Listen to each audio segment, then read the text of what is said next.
everyone and welcome back to my YouTube family শ্রেয়িকা। আজ চটপট office থেকে বেরিয়ে এদিক ওদিক তাকিয়ে একটু সময় নষ্ট না করেই আমি স্টেশন পৌঁছে গেছিলাম। আর স্টেশন পৌঁছে গিয়ে দেখি 1 নম্বর প্ল্যাটফর্মে অলরেডি ট্রেনও চলে এসছে। তো মাতৃভূমি লোকালে চেপে চলে গেলাম একদম আমার মাসির বাড়ি। এটা আমার মাসি নয়, আমার আর অশোকের দুজনেরই মাসি, মানে আমার মাসি শাশুড়ির বাড়ি। চটপট ওখানে গিয়ে পৌঁছে দেখি মাসি অলরেডি আমাদের জন্যই ওয়েট করছিল, আর সাথে আমার সাথে মামাও গেছিল, মানে এটাও আমার মামা শ্বশুর। তো আমার আর অশোকের দুজনেরই মামা। তুইও আমি এনাদের বাড়ি প্রথমবার যাচ্ছিলাম, তাই হয়তো তোমাদের মধ্যে অনেকেই আমাকে এই প্রশ্নটা করে থাকবে যে আমি শাড়ি চুড়িদার পরে সেজে গুজে কেন যাইনি, শ্বশুর বাড়ি বলে কথা, তাই না? কিন্তু আমি শ্বশুর বাড়ি নই, আমি আমার আরও একটা বাড়ি যাচ্ছিলাম। কারণ কি, ওনারা আমাকে কোনোভাবে মেয়ের থেকে কম অংশে ট্রিট করে না, তাই জন্য সবাই আমাকে মেয়ের মতোই দেখে। আর আমি একদমই কমফোর্টেবল থাকি। আমি অফিস থেকে একদম আমার ক্যাজুয়াল রেগুলার যে ওয়্যারগুলো পরি সেই পরেই আমি ডাইরেক্টলি অফিস থেকে চলে গেছিলাম। সেদিন রাতে ডিনারটা কমপ্লিট করে নিয়েছিলাম, দেন সকালের ব্রেকফাস্ট আর লাঞ্চটাও চটপট তোমাদের সাথে শেয়ার করে দিলাম। আমার প্রিয় অনেকগুলো খাবার মাসি আমার জন্য বানিয়েছিল, আর ঘরের খাবার তো আমার বরাবর খুব ভালো লাগে, তাই জন্য খুব আনন্দ করে পেট ভরে লাঞ্চটা সেরে ফেললাম। দেন একটুখানি গল্প করতে বসে গেছিলাম। আর এদিকে দেখো বৌদিও রেডি হচ্ছিল। দেন বৌদি রেডি হয়ে বেরিয়ে পড়লো জিমের জন্য, আর আমি আর মিমি এইদিকে একদম সাত করে স্কুটি নিয়ে বেরিয়ে পড়লাম গঙ্গার ধারে। আমার এখন ঠিক মনে পড়ছে না, but if I am not wrong, এটা আই হোপ এটারই নাম বিদ্যাসাগর সেতু। খুব সুন্দর লাগছিল সানসেটটার ভিউটা এখান থেকে, তোমাদের সাথেও একটু শেয়ার করে দিলাম। আমরা এখানে দাঁড়িয়ে কিছু ফটোস ভিডিওস নিলাম, আর এখানে কিছু কনস্ট্রাকশন ওয়ার্ক এগুলোও হচ্ছিল, তাই জন্য একটু বেশি ট্রাফিক জমে গেছিলো সেই সময়। আমরা বেশিক্ষণ টাইম ওয়েস্ট করিনি, এখান থেকে বেরিয়ে একদম পৌঁছে গেছিলাম মিয়ামোর। ওখান থেকে কিছু পেস্ট্রিজ নিয়ে একটা আইসক্রিম নেওয়ার ছিল, সেটা নিয়ে বাড়ি পৌঁছে গেছিলাম। আর বাড়ি পৌঁছেই আমরা চটপট আমাদের ভোজন শুরু করে দিয়েছি, কারণ কি পেট পুজো সবার আগে, আর পেস্ট্রি দেখে তো আমার লোভ সামলাতেই পারি না, তাই জন্য আমি তো চটপট বসে গেছিলাম, পরপর টপাটপ মেরে দিলাম। আর এই দেখো পুচকেও আমার সাথে খাচ্ছিল, ও পেস্ট্রিটা কমপ্লিট করলো। আমরা সবাই পেস্ট্রি খেয়ে আনন্দে গল্প করছিলাম। আর এদিকে দেখো মাসি অলরেডি আলু কাটা শুরু করে দিয়েছে, রাতের ডিনারের তোড়জোড় চলছিল। এবার খানিকক্ষণ আমরা বসে বসে আমাদের হাতগুলো ব্যথা করে নিলাম ফোন টিপতে টিপতে।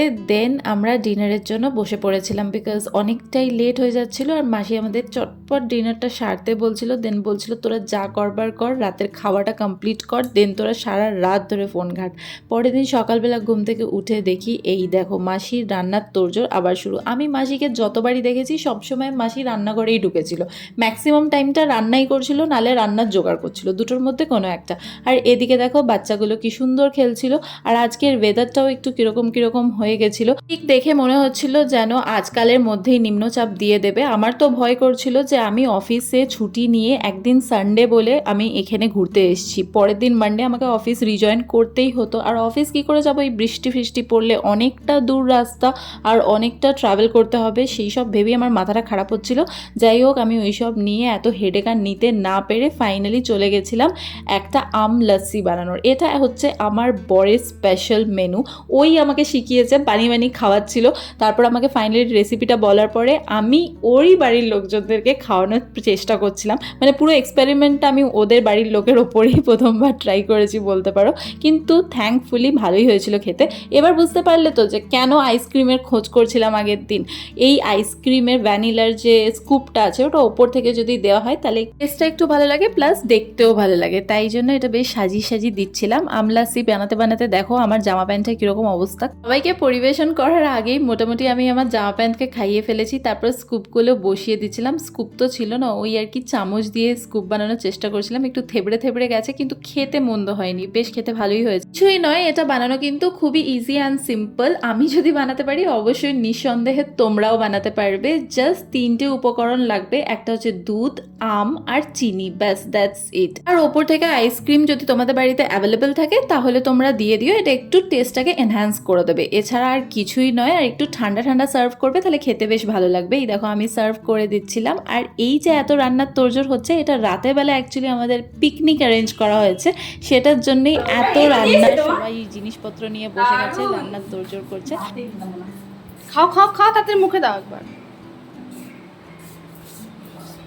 সুপার সুন্দর হয়েছে, নে এদিকে তোকে দি। খুব সুন্দর হয়েছে, খুব সুন্দর। বিচ্ছিরি হয়েছে একদম। এই তুই খেয়ে ভালোই বলবি। So the feedback was finally positive. আমি তো বেশ খুশি হয়ে গেছিলাম। চটপট বরকে ফোন করে বলে দিলাম কি যে দেখো তোমার বলা রেসিপিটা কিন্তু আমি এক্সপেরিমেন্টাল হাতে প্রথম বানিয়েছি, বাট খুব ভালো লেগেছে সবার।